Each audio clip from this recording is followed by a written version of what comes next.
Saya nggak tahu di mana. Pokoknya ada yang pakai neon koden, ada yang pakai premedic. Kalau besok bertugas yang pakai neon koden, saya jelaskan yang neon koden ya. Salah satunya di IGD juga pakai neon koden. Fungsi defibrilator itu ada 3. Pertama sebagai monitor, dia bisa monitor nadi. Kedua sebagai defibrilator. Ketiga sebagai kardioversi. Monitor kalau pasien butuh monitor jantung, terutama EKG. Defibrilator kalau pasien terjadi henti jantung, tapi henti jantungnya karena VT tanpa nadi dan VF. Ketiga, kardioversi.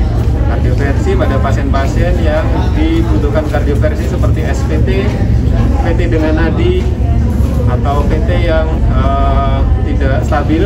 Nah, itu bisa dilakukan kardioversi. Itu fungsi umum defibrilator. Kalau yang premedic ada fungsi tambahan, bisa sebagai temporary pacemaker. Kayaknya nggak ada di bangsal, jadi saya tidak akan menjelaskan yang temporary pacemaker yang perkutan, yang lewat ditempel di dada. Jadi ada pacemaker kalau jantung pasien itu denyutnya itu rendah, bisa dipasang pacemaker yang ditempel di dada pakai defib ini. Yang premedic ya. Nah, untuk yang neon koden, cara mengoperasionalkannya sebenarnya gampang, tinggal diputar knop ini. Knopnya tinggal diputar, ada pilihan off, monitor, sama AED dan joule-nya. Off, monitor, AED, kalau ada AED-nya, tapi ini tidak ada AED-nya, nanti ada pad khusus, sama joule-nya. Nah, kalau di set ke monitor, maka dia hanya sebagai monitor aja, langsung nyala. Ini. Kenapa kok ini nggak dipasang ke pasien?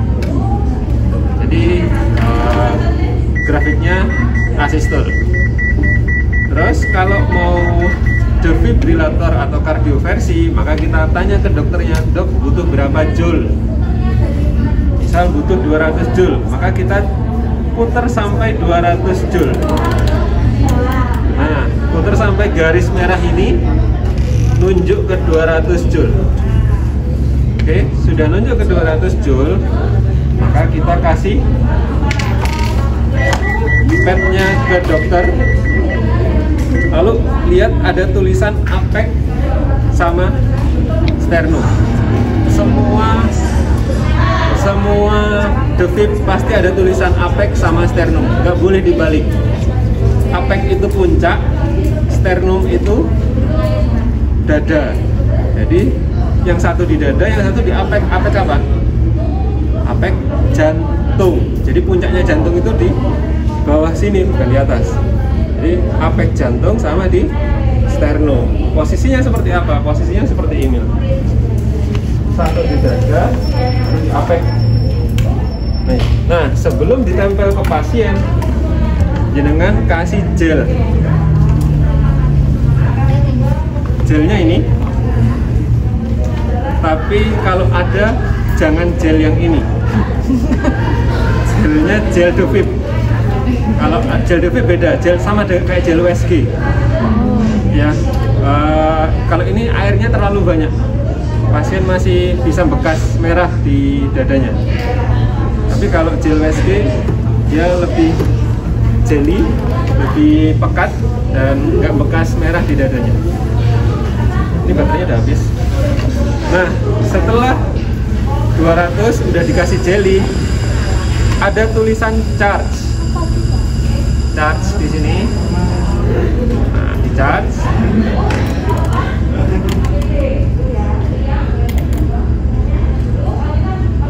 Setelah di charge, nah, tempel sampai bunyi penuh, baru ngelepasnya 2 tombol dilepas bersamaan atau ditekan bersamaan. Jebret. Selesai, kembalikan ke tempat semula. Setelah melakukan defibrilator atau kardioversi, setelah selesai pasiennya meninggal atau hidup, ini dibersihkan. Kenapa? Kalau nggak dibersihkan ini nanti jadi kerak gel. Pasien berikutnya nggak akan sukses karena di sininya masih kotor, ada keraknya. Itu karena berpengaruh nanti. Itu yang Nihon Kohden. Ada yang ditanyakan? Nanti pengisiannya sudah selesai, baru ditempel. Nah, setelah ditempel, ini dilepaskan bareng-bareng. Jadi dilepasinya bareng-bareng, jebret, sambil ditekan. Jangan cuma ditempel sambil ditekan, lepas. Misal tadi juga bilang kalau nggak convert lagi, bisa dilakukan ulang. Bunyi suaranya udah penuh, tempel, tekan, lepas. Pencet, lepas energi. Kalau Nihon Kohden ada indikatornya. Bad, average, good. Ini apa? Indikator kontak. Semakin kita nekan, maka ini warnanya hijau. Berarti tekanan kita ke kulit itu bagus. Tapi kalau cuma nempel biasa, maka enggak, cuma average. Tapi kalau kita tekan, jadi hijau.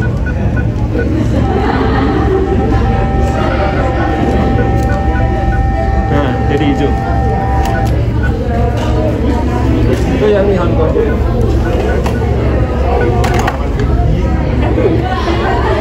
Gimana kalau misal habis diisi, ternyata dokternya bilang jangan didefib dulu. Ternyata misal asistol kan nggak boleh didefib. Maka kembalikan padnya ke sini, matikan defibnya. Itu yang pertama. Atau kembalikan ke sini, lepas. Jangan dilepas di luar. Kalau dilepas di luar, ada oksigen, itu bisa kebakar. Bisa kebakaran. On off-nya Premedic ini. Ini on off-nya Premedic.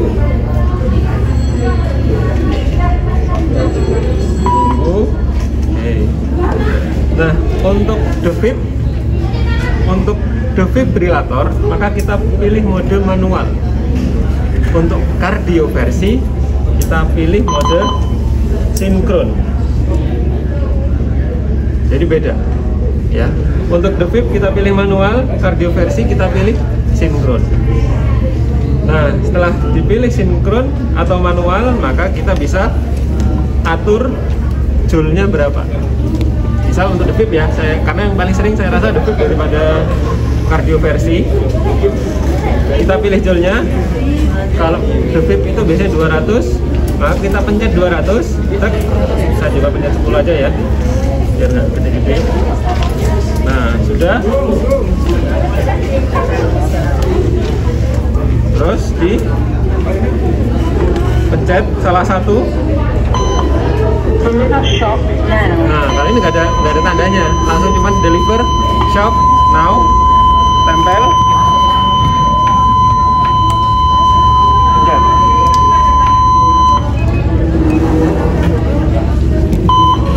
Ya, tempel di apex sama sternum, pencet. Kalau kardioversi, maka disinkronkan dulu sampai ada tanda sinkron di sini, sin. Baru pilih joule-nya berapa,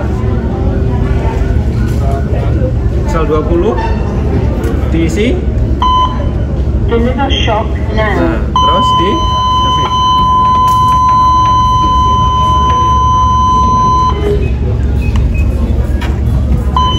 Yang Premedic. Kalau misal tadi ketika mau dilakukan defib nggak jadi, udah diisi, udah full, deliver shock now, dokternya bilang jangan di defib dulu, udah keisi penuh, matikan aja.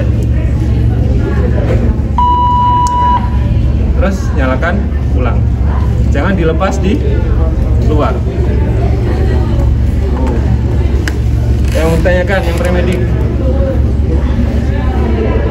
Kalau shock itu biasanya maksimal sampai berapa kali shock?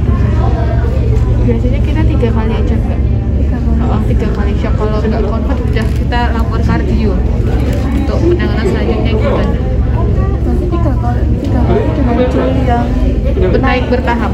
Ini yang kardioversi ya? Kardioversi. Kardioversi loh ya.